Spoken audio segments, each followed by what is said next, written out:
Assalamualaikum Ibu Haja, apa kabar? Waalaikumsalam warahmatullahi wabarakatuh. Alhamdulillah baik, Pak Sam. Iya, hari ini kita akan mengadakan percakapan pra-observasi sebelum nanti saya masuk di kelas Ibu untuk mengamati proses pembelajaran yang akan Ibu lakukan. Adapun tujuan dilakukannya observasi ini adalah untuk mengetahui dan mengevaluasi jalannya proses pembelajaran yang akan Ibu lakukan di dalam kelas dari awal sampai selesai. Baik Bu, ada beberapa pertanyaan yang ingin saya sampaikan kepada Ibu terkait dengan rencana observasi yang akan Ibu lakukan di kelas. Yang pertama, kira-kira apa tujuan pembelajaran yang ingin Ibu capai pada saat pembelajaran nanti?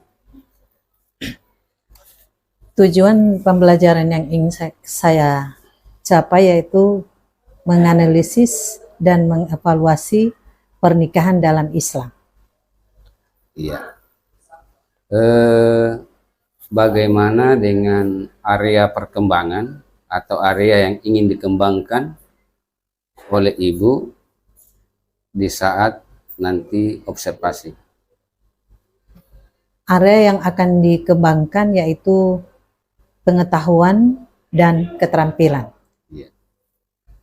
Oke, saya ingin mendengarkan dari Ibu bagaimana rancangan pembelajaran ataupun modul ajar yang akan Ibu terapkan dalam kelas, mungkin terkait dengan strategi pembelajaran ataupun model pembelajaran atau menggunakan metode apa. Silakan Ibu. Metode pembelajaran yang akan saya sampaikan yaitu PBL, yaitu Problem Based Learning, Ya. atau pembelajaran berbasis masalah. Ya. Yang kedua, metode pembelajaran yang akan saya terapkan yaitu diskusi kelompok, Ya. tanya jawab, dan presentasi kelompok. Yang ketiga, media pembelajaran yang saya laksanakan yaitu alat praktikum dan laptop serta LKPD. Oh ya.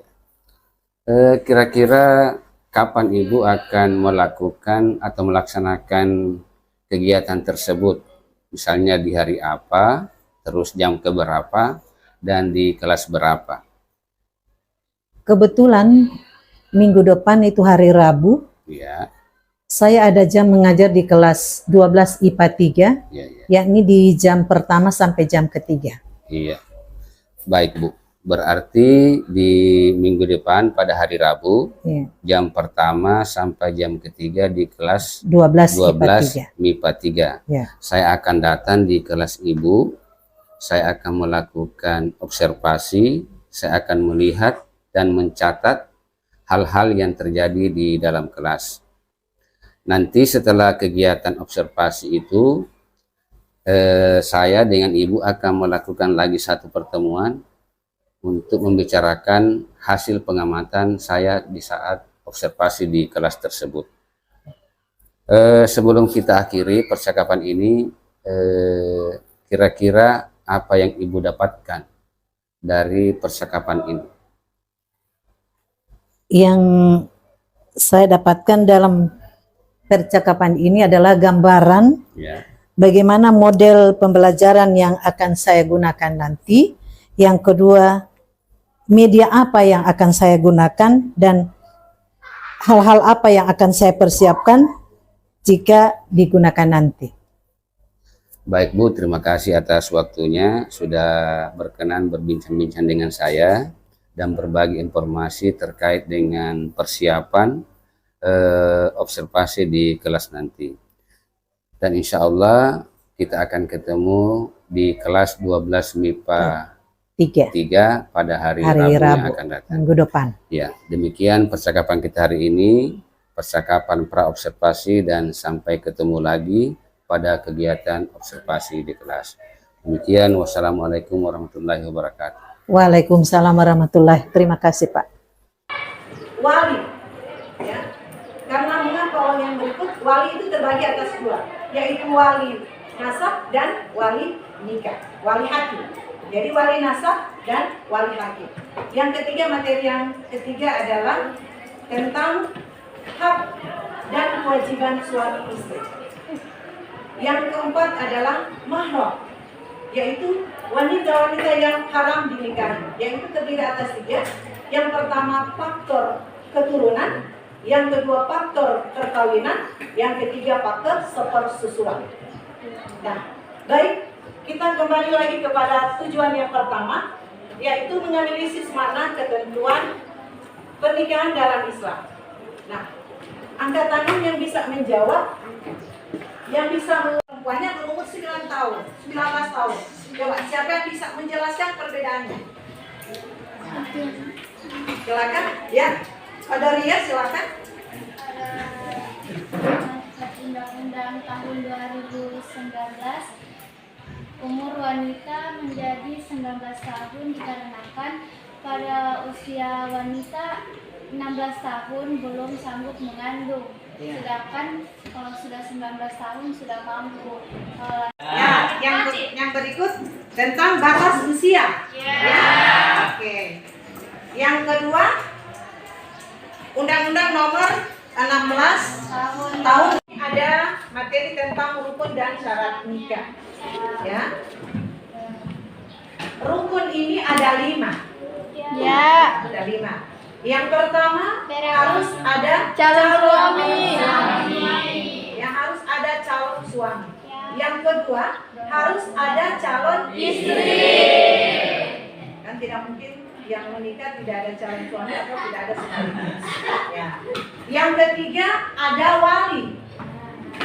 Wali ini terbagi atas 2. Ada wali nasab dan apa yang dipikir? Sudah.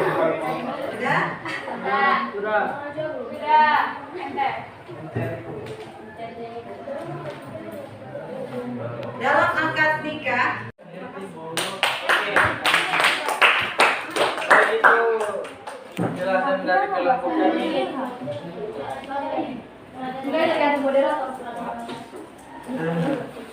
Sekian dari kelompok kami. Assalamualaikum warahmatullahi wabarakatuh. Waalaikumsalam. Hukum melakukan pernikahan di tengah-tengah kehamilan bagi seorang laki-laki yang menghamili perempuan sebelum menikah.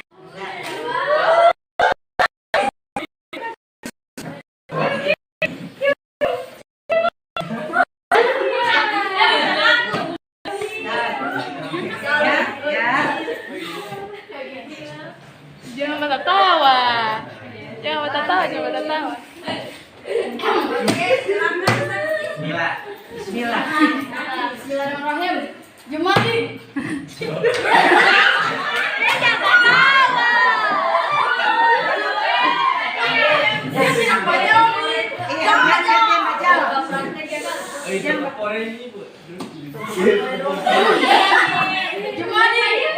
Jumadi. Jangan tertawa. Coba, serius.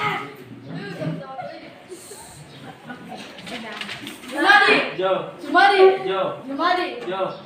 Saya nikahkan dan saya kawinkan engkau Jumadi dengan putri saya bernama Ayu binti Sumadri dengan mas kawin seperangkat alat sholat dan emas 50 gram dibayar tunai. Saya terima nikah dan kawinnya Ayu binti Sumardi dengan mas kawin tersebut dibayar tunai. Apa-apa saja itu? Yang pertama, Harus mempunyai calon suami. kedua, harus mempunyai calon istri. Ketiga, adanya wali. Keempat, adanya saksi 2 orang. Kelima, adanya ijab kabul. Nah, itulah rukun-rukun yang sudah dijelaskan dari kelompok 1 tadi. Assalamualaikum warahmatullahi wabarakatuh. Bertemu lagi dengan saya Samsul Mardin SS di percakapan pasca observasi calon guru penggerak dari SMA Negeri 1 Marisa, Kabupaten Pohuwato, Provinsi Gorontalo. Saya masih ditemani oleh Ibu Haja Upan, KU SAG, sebagai guru agama di SMA Negeri 1 Marisa. Baiklah, Ibu Haji, bagaimana kabarnya hari ini? Alhamdulillah baik. Iya. Baik, percakapan pasca observasi ini saya akan menanyakan kepada Ibu Haji beberapa hal terkait dengan jalannya proses pembelajaran atau proses observasi di kelas yang sudah Ibu lakukan pada hari Rabu yang lalu dengan tujuan untuk mengevaluasi sejauh mana proses pembelajaran yang sudah Ibu lakukan. Untuk pertanyaan pertama, bagaimana perasaan Ibu terkait dengan jalannya observasi kelas yang telah Ibu lakukan? Terima kasih, alhamdulillah saya merasa puas dan senang atas pembelajaran yang sudah saya lakukan. Oh iya, alhamdulillah ya Bu, sudah berjalan dengan baik. Kemudian pertanyaan berikut, bisa Ibu ceritakan kembali area pengembangan apa yang sudah Ibu lakukan di dalam kelas dan langkah-langkah apa yang sudah Ibu lakukan untuk melakukan area pengembangan tersebut? Langkah-langkah yang sudah saya lakukan yaitu yang pertama menyusun perangkat pembelajaran, Ya, kemudian pengembangannya adalah pengetahuan yaitu materi tentang materi yang akan saya ajarkan, kemudian tentang keterampilan yaitu peserta didik mampu mempraktikkan apa yang sudah saya jelaskan. iya. Baik, area pengembangannya adalah pengetahuan dan keterampilan. Menurut Ibu, sejauh area pengembangan yang Ibu sudah sampaikan tadi, apakah sudah berhasil dilakukan atau belum? Kalau menurut saya masih terdapat beberapa kekurangan, namun semua berjalan dengan baik. Oke, baik Bu. Berarti sudah berjalan dengan baik, Ya. walaupun masih ada beberapa Kekurangan. hal yang perlu dikembangkan atau masih terasa kurang ya. Menurut Ibu, apa kendala-kendala yang Ibu alami pada saat melakukan proses pembelajaran di dalam kelas? Yang pertama, masih terdapat siswa yang kurang aktif dalam pembelajaran. Iya, iya, iya. Yang kedua, masih banyak siswa juga yang terlibat dalam kegiatan yang belum terlibat Oh, artinya dalam kegiatan artinya kurang pembelajaran. aktif ya Bu? Iya, kurang aktif. Kira-kira menurut Ibu, kenapa hal itu bisa terjadi? Kenapa ada siswa yang tidak aktif? Kira-kira menurut Ibu apa masalahnya? Permasalahannya adalah di dalam pembagian kelompok Ya, ya. masih ada yang kurang sesuai dengan gaya belajar siswa, Ya, ya. sehingga siswa kurang tertarik dengan pembelajaran. Oh. Jadi mungkin merupakan rencana ke depannya, Ibu akan mengelompokkan murid yang kurang paham tentang pernikahan dengan murid yang mahir dengan pernikahan. Seperti itu ya Bu? Ya. Oke, mudah-mudahan apa yang Ibu rencanakan nanti dapat terrealisasi dan dapat memberikan proses pembelajaran yang lebih baik dibandingkan dengan yang sudah Ibu lakukan pada hari Rabu yang lalu. Oke, saya akan menunggu cerita-cerita lain dari Ibu terkait dengan proses pembelajaran yang bisa direalisasikan di dalam pembelajaran. Kira-kira kapan lagi Ibu akan melakukan perubahan dengan rencana yang sudah Ibu sampaikan tadi? Untuk waktu ketetapannya itu belum ditentukan, Iya, iya. tapi insya Allah akan saya sampaikan secepatnya, kemungkinan di minggu-minggu depan. Oke, baik. Terima kasih Ibu atas waktunya. Semoga apa yang Ibu sudah rencanakan bisa secepatnya direalisasikan dan proses mengajarnya bisa lebih baik dari yang Ibu lakukan pada hari Rabu kemarin. Terima kasih atas tanggapan dan umpan baliknya terkait dengan kegiatan pasca observasi dan Pada akhirnya saya sangat berterima kasih kepada Ibu. Semoga Ibu semakin termotivasi dan terus belajar untuk meningkatkan kemampuan terkait dengan pengelolaan siswa di dalam kelas. Sekali lagi saya ucapkan terima kasih dan kita akan bertemu kembali pada kesempatan-kesempatan yang lain. Terima kasih Bu. Assalamualaikum. Waalaikumsalam.